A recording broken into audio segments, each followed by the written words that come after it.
and realize, oh my God, I never take care of myself. And for me personally, this has happened in yoga. It's happened in retreats. It's happened on a hike where I just stop in the middle of this beautiful self-care moment and recognize like, oh my God, I never take time for myself. I can't even remember the last time I did this. And it's going to invoke a lot of powerful emotions of regret and pain. And my best advice to you, if you've never experienced that before, is to allow it to happen and then immediately switch your entire focus to the gratitude you have for doing the self-care. And we call this the post-self-care bliss, right? When you're coming down off the mountain and you've just gone through the hardship of going to the top. You made it to the top. You saw the beautiful vista. You realized you never take time for yourself. You never go hiking. You're never really present with yourself like you are in this moment. You come down off the mountain and you decide, I'm going to go to that French bakery I love so much and get myself one of those chocolate croissants I never get. And I'm going to sit and drink my own cafe and have my croissant and not talk to anybody and just people watch and enjoy my time. And it's going to feel so incredible. Because when you're engaged in powerful restorative self-care, it makes you want to continue to do self-care. And the best thing you could do is ride that high for as long as you can. And then when you come out of it, set up your preventative self-care plan. When you're in that mindset, when you're in that ooey gooey feeling of, oh my God, I feel so great when I give myself my own attention. Number 3, the best part about restorative self-care is that it is so purposeful and it has a clear goal.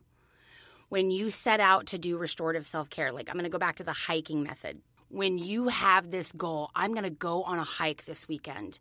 I'm going to go on a hike and I'm going to take my snacks and I'm going to do it and I'm going to spend some time in the nature and just absorb that goodness. You've got a set goal when you make that plan. Preventative self-care kind of it's wishy-washy, right? Like I wash my face every night or I drink water. It's got a purpose, but it's not like a solid, heavy, purposeful type of self-care that restorative self-care is. Restorative self-care is literally like I'm going to the spa on Thursday for 4 hours, right? There's a goal. There's an outcome to it. It's a tangible thing on your calendar that you can say, that's my self-care. That's what I'm doing to take care of myself. And it's usually something that you don't typically do. And it's so important to really utilize that opportunity of setting that goal and following through. Purposeful restorative self-care looks like this is a thing I'm going to do. Number 4, it takes us out of our daily focus on others. So restorative self-care is something that removes us from our current circumstance, and it absolutely makes us completely put aside our responsibilities that we have to others or our obligations that we feel we have to others. I'm going to take a quick little sidebar here and just point this out. If you are telling yourself that you absolutely have to do things for other people, because if you don't, the whole world is going to fall apart. They won't love you.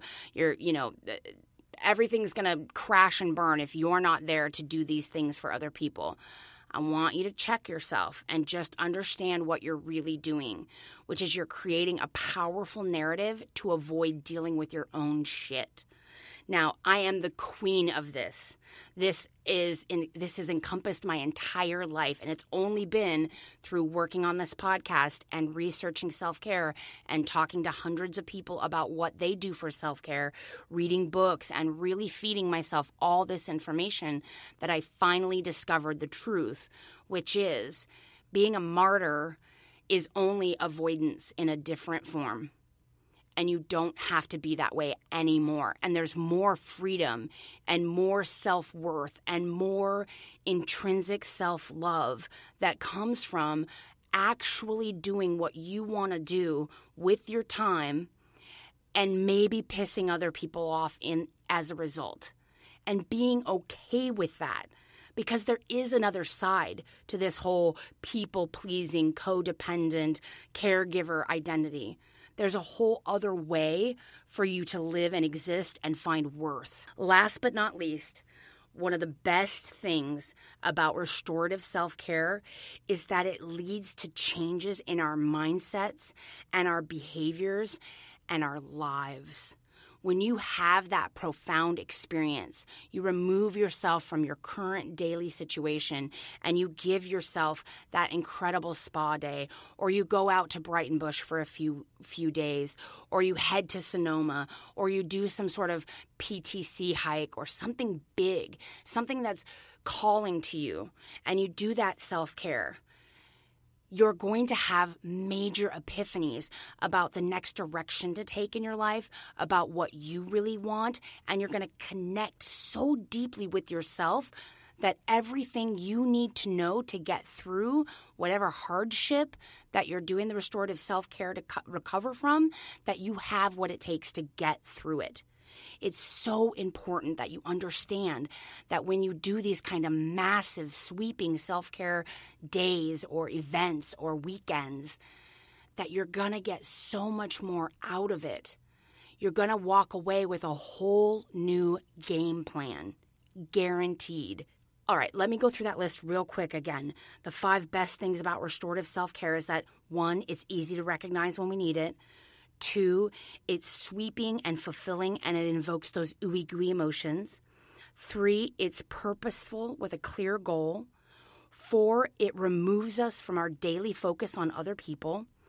And 5, it leads us to a complete mindset, behavior, and life change. All right, real quickly, I want to go through some examples of some restorative self-care. Now, these are just some ideas that, I want us to really be thinking about. Again, if you've just come through that journey of the dark soul and you're just making it to the other side, these are the good ideas that you can take to really supercharge that healing. So, number 1, you could take a trip away. Rehab, like actual rehab, a spa, vacation, some kind of pilgrimage. I mentioned it before, the PCT. Again, things that remove us from our daily life and completely put us in a whole other time frame, right? Like camping. You know how when you go camping, it's like all of a sudden you're eating when you're hungry, you're sleeping when you're tired, and your whole schedule changes because you're in a completely different environment. That is restorative self-care. Another big way to get some restorative self-care is you can quit a major responsibility, whether that's a job, a lover, an obligation, school, or something that's just too heavy for you to continue doing. Maybe you're on the board of some group and it's just too much work for you.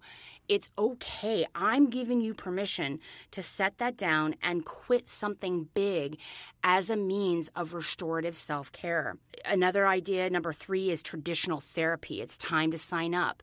If you've just gone through some kind of hell and you really need some professional healing, just bite the bullet and sign up for the traditional talk therapy. You have no idea what could come out of it or what kind of great ideas and focus they could have for you. Number 4, go see some live music or festivals. I know I'm going to be going to the Tectonic Shift Festival this summer. I haven't been in so many years because of stupid COVID, and this is going to be a huge healing, restorative self-care. The tickets just went on sale. They're going to sell out. So if that's something that you need a festival, you need a, regional Burning Man event, this is for you. It's called Shift. I'll put a link to it in my show notes. And number 5 is a medical procedure. So if you have been putting off something that you know you need to get done, it's time. It's time to give yourself that permission to heal and get whatever needs to be taken care of, even if you're scared, even if you're not sure. Because taking care of yourself, my friends, is the best way to help anybody around you. And so, how do you know when it's a good time to use the restorative self-care? Well, number 1, when you're in crisis mode, when the shit has hit the fan, when you feel like you're losing control, or if a doctor recommends it. If somebody tells you, hey, you're exhausted, you are going to hit the ground and it's not going to be pretty. That's when you know it's really time for some major restorative self-care. After any major life event, again, losing your job, breaking up, going through grief, something ending or losing something, it's very important to have a restorative self-care plan in place. And it's whenever you really need to reset or refocus on yourself. It's when you need to be connected back to yourself, to who you are and what you want out of this life. It's so important that you do what you want with your time. You want to make time for the things that are important to you, because after all, this is your life. This is your time.